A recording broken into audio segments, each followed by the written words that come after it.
ঢাকা কলেজের সামনে এখানে হচ্ছে ঢাকা বিশ্ববিদ্যালয়ের যে অধিভুক্ত 7 কলেজ ছিল তারা তাদের যে ভর্তি কার্যক্রম শুরু হয়েছিল আগস্ট মাসে, সেই কার্যক্রম শুরু হলেও কিন্তু তাদের পরবর্তীতে যে ভর্তি প্রক্রিয়া, সেই ভর্তি প্রক্রিয়া কিন্তু এখনো চলছে এবং তাদের প্রথম বর্ষের আজকে ক্লাস হওয়ার কথা থাকলেও আজকে কিন্তু মন্ত্রণালয় থেকে তাদেরকে নির্দেশ দিয়েছিল ক্লাস হওয়ার কথা, তাও কিন্তু আজকে তাদের ক্লাস হয়নি। এবং ইতোমধ্যে আপনি জানেন যে জানুয়ারি মাসে কিন্তু ঢাকা বিশ্ববিদ্যালয়ের অধিভুক্ত 7 কলেজের থেকে তাদেরকে বের করে ঢাকা সেন্ট্রাল ইউনিভার্সিটি নামে একটা বিশ্ববিদ্যালয়ের অধীনে 7 কলেজকে আনার কথাও চলছে, যেটা এখনো অধ্যাদেশ দেওয়া হয়নি।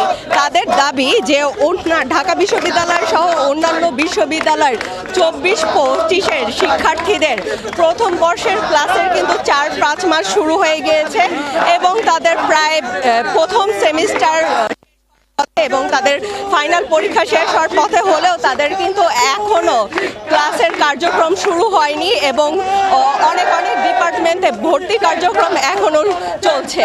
তাদের দাবি যে তাদের যে এই যে একটা দীর্ঘ সময় ধরে ভর্তি কার্যক্রম চলছে, এতে তাদের সময় নষ্ট হচ্ছে।